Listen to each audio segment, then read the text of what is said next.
So Claudius, he's only emperor for a few years. No, I'm sorry, for a long time actually. No, I'm kidding. That's when he's alive. That's not his reign. His reign is just a very short amount of time, and he's something cool happened in Masters now apparently. But he doesn't last very long. He is replaced by Nero, who we think maybe Nero's mom poisoned Claudius, or maybe Claudius died of natural causes because he was not a very healthy guy. Nero is even crazier than Caligula, potentially. A big chunk of Rome burns down during his reign, and he blames it on the Christians. It might have been he himself. Apparently, the first part of his reign wasn't that bad. That's when his mother was still alive and probably pulling a lot of the strings. But he kills her eventually, and then he starts to get really crazy after that. He thinks the Praetorian Guard, who I'm referring to as the ancient CIA, turns against him at some point. And he kind of freaks out, and he takes his own life. And following this, we have the Year of Four Emperors, which we discussed before. It starts out with this guy named Vindex declaring himself emperor. It's a Vindex, but like the V is like a W sound. And this is an interim period where there's no heir. Nero had no heir. They had all been killed off. So that's the end of the Julio-Claudian dynasty. And you have just these various generals and politicians declaring themselves emperor, basically, and seeing if it'll stick. They all kind of they all have various support from parts of the empire. But the one to actually stick is Vespasian. He is the fourth and final emperor of that year. And he's the one who is actually kind of declared by the Senate in an agreed upon way to be the emperor. And so we have the start of the second dynasty, as the British say it, after the Julio-Claudian dynasty. That's over now. So we have the Flavian dynasty. And Vespasian here, he's the first guy to actually have his kids succeed him and take the throne after he dies, which is like a first. And it doesn't happen again for like a little while. It's really weird that never actually happened during the Julio-Claudian dynasty. They just had trouble having male heirs, biological sons, basically. Anyway, Vespasian, he's a decent emperor as far as we know. He was decent enough to beat out these other clowns during that interim period. And then he's succeeded by Titus. Titus is an emperor when really notable things happen, like the completion of the Colosseum being built. So we finally have actually a Colosseum in Rome. Also, Mount Vesuvius erupts during this time. And then Titus is succeeded by Domitian, who I don't think we think did a very good job. There might be rumors even that Domitian had something to do with Titus's death, but we're not so sure about this. We also have this guy, Gnaeus Julius Agricola, who is a governor of Britain at the time under Domitian, because he conquered Britain. So Rome finally owns what will become England eventually. They kind of teased at taking over England under Julius Caesar, but Julius Caesar wasn't able to make that happen. So it takes a couple generations for that to happen. And Domitian gets jealous of Agricola. Agricola gets so much popularity back in Rome for being the successful governor of Britain that Domitian calls him home from Britain. But this would happen a lot, that a general would go out, and if they conquered a province, they could become governor of that province for a time. Okay, after them, we have Nerva here. So this is a third dynasty beginning. Nerva is not from this family. We think Nerva could have maybe killed Domitian, but we're not sure. So the reason the power changes from this family to this family has something to do with Domitian not being quite as liked as his older brother and his dad. So they're replaced by what's called the Antonine Nerva dynasty. And Nerva here adopts Trajan, the next emperor. So this is an adoptive heir who comes into play. Trajan was a very popular general. So Trajan, after he takes over, he doesn't have the support of the military apparently. So he adopts a kid for the purpose of pleasing the military. Because Trajan was a popular general, so once he does that, he starts to get the support of the military. But that's a thing you see with these emperors, is that sometimes the Senate will like them, but the military won't. Or the common folk will like them, but the senators won't, and the military likes them or something. So it's emperors often are trying to please these three different factions: the plebeians, the senators, and the military people as well. Okay, Nerva is deified when he's killed or when he dies, which is something that basically happens all the time now to emperors. And he's succeeded by Trajan. Trajan gets Rome to the peak of their territory. So this is the largest the empire will ever be and the most stable. It'll like reach this size at various points in the next couple hundred years, but not for very long. So this is like the culmination of the Roman Empire, basically the Western Roman Empire. But they have a big chunk of the East here. I mean, look how far they go into modern day like Afghanistan at that point. And they have all of England. They do not have Scotland, so they didn't quite get to Mr. Graham's people at this point. Let's see. Trajan, he beautified Rome. A lot of the things he built are still around. He built a new forum, which you can still visit. Maybe some people. Are you guys going on the trip? No, okay. Y'all are gonna go on the trip in like 2022 or something. Hopefully, I'll go on that one. Okay. He also made advances against Parthia. As you can see, this is what we called Parthia back then. It's modern day like Iraq and Afghanistan. It's like the Middle East kind of. That was a big issue for Rome that they couldn't really get past the Western territories in that part of the world. This is like Turkey right here, and this is like beyond Turkey. They would refer to all of it as like Asia Minor or Parthia. But yeah, this is like they don't do well with the Parthians after this for a while. They have a lot of trouble with Parthia. But Trajan actually did okay with that. He also hosts a 3-month-long gladiatorial game, which is like insane sounding. And he initiated charity, so that's cool. That's when you know a civilization is really kind of advanced if they're actually trying to help out poor, struggling people. You know that civilization has really come far when that's going on. Trajan, he has a cousin named Hadrian. Hadrian has a wall that you can visit. It's still standing to this day. Parts of it don't look that impressive. A lot of people think this looks like not very cool. Other parts of it are probably more impressive. But this is in the northern part of England. So it's kind of separating England and Scotland.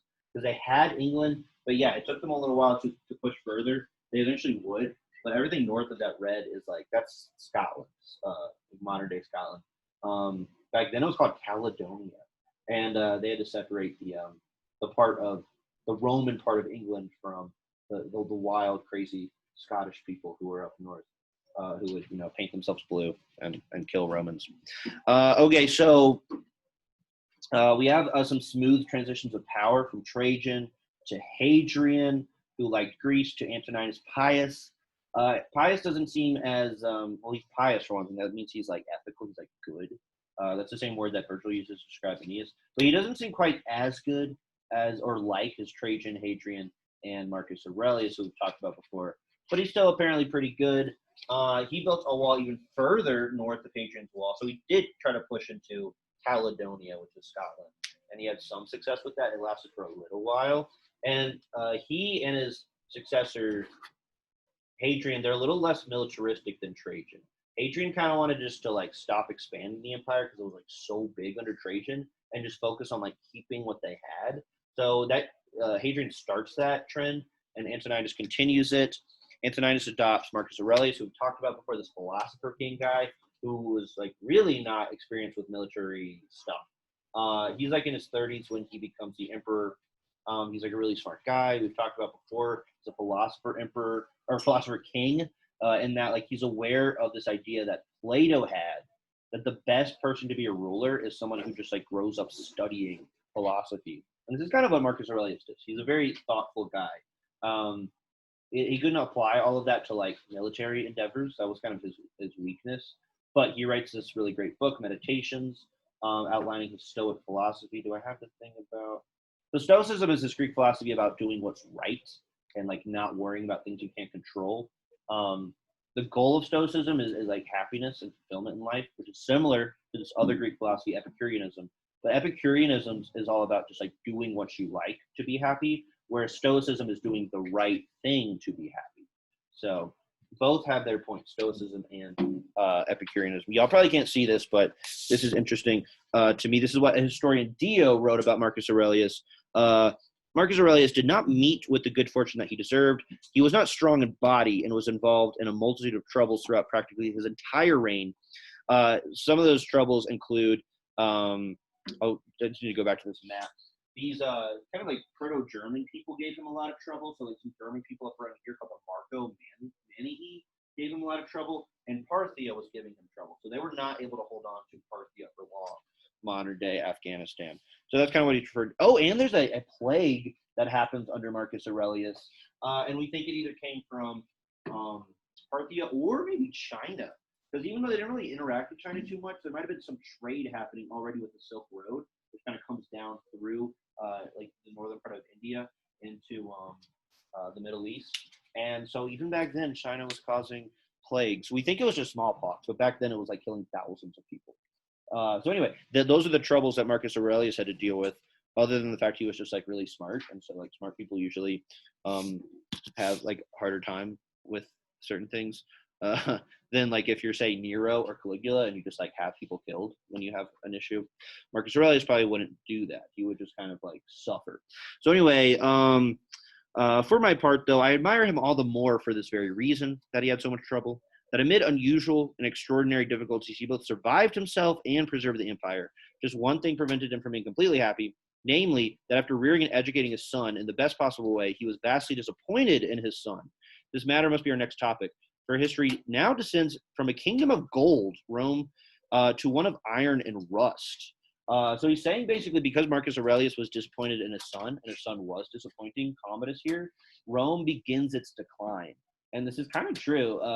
We really do think of Marcus Aurelius as the last truly good emperor. We'll have reasons to like Constantine and this guy, what's his name? I can't think of it. Diocletian, like 100 or so years after this. But yeah, we start a series of like not so great emperors starting with Commodus. And this is weird because this is the first biological son heir since going back all the way to those two dudes, those two brothers, the Flavian sons, Titus and Domitian. So yeah, Nerva wasn't, Trajan wasn't Nerva's like bio son, Hadrian wasn't Trajan's bio son, etc. But the first biological son we do have succeeding his father, he's a bad emperor. He's really bad. He's kind of like another Nero or Caligula. So he was the youngest consul ever at 15, and then he succeeds his father at 18. Marcus Aurelius dies of like something natural, like a fever. It was not the Chinese or Parthian plague, by the way. But anyway, he would kind of brand himself as being, well, can y'all tell, who is he trying to portray himself as in the statuary? Yeah, so he would do that. That's automatically a red flag when a emperor is all about like presenting themselves as a god or like a mythological hero. So it's Hercules with the lion hood thing. And so he's less warlike, which that's okay. He left the managing of Rome to politicians. That seems okay. But yeah, he was very concerned with this superficial branding of himself as like the reborn Hercules or like other gods. And then just like with Nero, there's a fire in 192. And so Commodus pronounced himself Romulus, and this is really weird. And he refounded Rome after this fire, naming each month of the year after his 12 names. So he also had 12 names, by the way. They include Lucius, Aelius, Aurelius, Commodus, Augustus, Herculeus, Romanus, etc. And Amazonius, he was an Amazon. Invictus, which means like unconquered. Felix, which means lucky or happy. Pius, which means like good.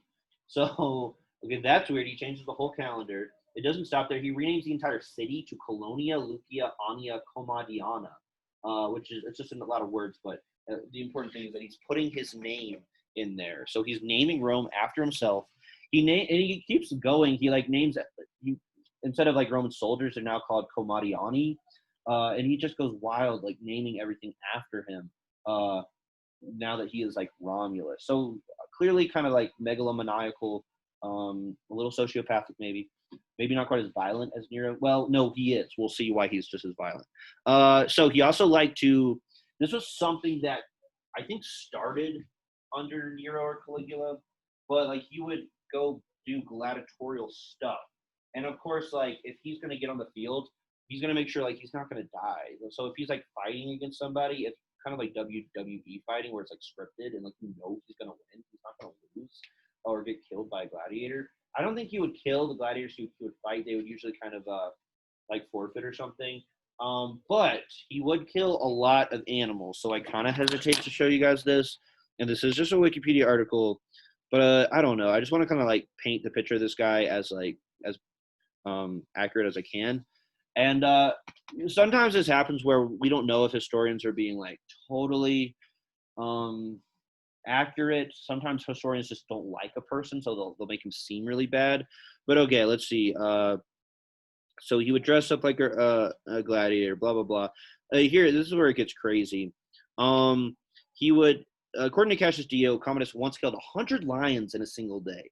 That's lame. That's not cool. Once he decapitated an ostrich with a specially designed dart, and afterwards carried his sword and the bleeding head of the bird around over to the senators and motioned as though they were next. Dio notes that the targeted senators actually found this more ridiculous than frightening, and were chewing on laurel leaves to try to conceal their laughter. So they like think this dude's like crazy, and they're just like trying to act like it's like they don't think it's like a joke, so that he doesn't actually kill them. On occasion, Commodus killed 3 elephants on the floor of the arena by himself, and he killed a giraffe, which was considered to be a strange and helpless beast. Imagine someone thinking it's impressive that they like killed a giraffe. I mean, giraffes are huge, but like that's just lame. That's not even cool. Okay, this is the last thing. I almost don't want to say this, but it's hopefully this is not true. Citizens of Rome missing their feet through accident or illness were taken to the arena where they were tethered together for Commodus to club to death while pretending they were giants. So anyway, this guy is a psycho, right? He's like an actual psychopath. And eventually people get sick of it and he is assassinated. Thank goodness. He's probably assassinated by this guy, Pertinax. And so following his death, we have the year of 5 emperor. We already have the year of 4. Now we'll have the year of 5. There eventually is the year of 6 emperor. I'm not good. This is less interesting than it is just almost like kind of like a comedy of errors. Pertinax assumed emperorship. He's probably behind the death of Commodus here. But then when he planned to reform the CIA, the Praetorian Guard, they freak out and they kill him. And then they auction off the title of emperor to this guy, Didius. So that's how far Rome has fallen at this point. Marcus Aurelius really is kind of the peak of leadership, at least for a while, because the CIA is auctioning off the title of president of the United States, basically, to make a parallel to like American politics, to the highest bidder, to like the richest person who will take it. And so, okay, Didius was ousted and killed by Severus. Severus allied with Claudius against Pescennius. And so eventually, when the dust settles, we have this guy Septimus Severus, which is a cool name at the very least. He enjoyed like the most success against Parthia in a few emperors, in that he actually took the capital of Parthia near the Tigris River. So that's his big achievement, I suppose. He fortified Hadrian and Antoninus as well in England, and fought unsuccessfully against Caledonia. He actually dies while overseeing a campaign against these Scottish ancestors of Mr. Graham. He doesn't die like on the battlefield. He probably just like gets a cold or something, and he's far away from Rome, so he can't get good treatment. And so his sons, Caracalla and Geta, go to collect the ashes of their father up in Scotland, and they don't get along. They're brats. Just like every biological son of an emperor, they are not good people. And so they're on their way back to Rome with their father's ashes, and they're arguing about how they're going to like rule together. And they kind of apparently entertain the idea of splitting up the empire into 2 parts, which will eventually happen. But as far as I know, this is the first time someone like entertains that idea. And yeah, they don't have they don't agree about how to do this. Their mom says they shouldn't split it up like that. That'd be a horrible idea. On a stop on the way back from Scotland to Rome, apparently Caracalla just gets some of the Praetorian Guard people. Well, again, are just these like guards who are tasked with protecting the emperor, but who often end up assassinating the emperor because of corruption. He just gets some of them that are on his side who like favor him to kill Geta while they're at like a road stop, basically. And so Caracalla's the emperor. Yay, good for him. Let's see. He is succeeded by Macrinus, so he doesn't last long. Macrinus basically tricks somebody into killing Caracalla, and Macrinus becomes emperor at that point. And then Macrinus, is killed by his cousin Elagabalus, who is like related to, or claims to be related to, Caracalla. And so Elagabalus like claims that he's more legitimate than Macrinus, and eventually it works. But Elagabalus, he was like in Syria. He was like in the Middle East for a long time because he had been exiled by Macrinus, because Macrinus knew he could like claim more right to the throne than Macrinus could, and it works. Rome accepts Elagabalus as their their new emperor. Apparently, he had like a creepy mustache, like the kind you grow like when you're first trying to grow facial hair, and it's like doesn't look great. And he's also a god. So I don't know if this has to do with the fact that he was in Syria for a long time after being exiled by Macrinus for political reasons. But he's apparently like Elagabalus is and or Heliogabalus sometimes is like this actual Phoenician sun god. So Phoenician people, they're from modern day Libya, kind of. That's near the Middle East. And yeah, so he just like how Cleopatra is supposed to actually be Isis. This guy is actually supposed to be the sun god. And yeah, he disregarded a lot of religious norms. He married a lot of different women. He might have married a guy too. He dressed up like a woman apparently. It's kind of weird. And then he was assassinated at 19. So he does not last long. He's kind of like crazy for the time that he is emperor, but he doesn't even make it very far. And he's succeeded by Severus Alexander. And then at this point, the next time we talk about emperors, we'll kind of get through like, I think like 6 or 7 more. There might be 2 more chunks of emperors before we get to Constantine. But we're trying to get to Constantine because we want to talk about the Eastern Roman Empire. I think it's fascinating that they eventually move the capital. They start speaking Greek as the official language. They're Christian at that point. So we're really only about a century away from all of that stuff happening. But Rome has to go through way more chaos before that happens. Let's just do, I'll only make you guys look at, let's say, 30 of these. Let's run through 30 words from between chapter 15 and 20. Let's see. Row 1. So just Lucy and Cammy. A team of only 2 people. Let's see how y'all do with 10 words. This one doesn't count. It's too easy. All right. I need them to be Latin. That one's easy too. Okay. Tempestas, Cammy and Lucy. Storm. Good. Storm. Not time. Not tempest temporis. Kentum. 100. Good. Mille. 1,000. Not a million. 1,000. That's thousandth actually. So that's, you might think of the word, not cardinal, but ordinal. Good. Yeah. About order. Misere. Yeah. Miserable or wretched or unfortunate.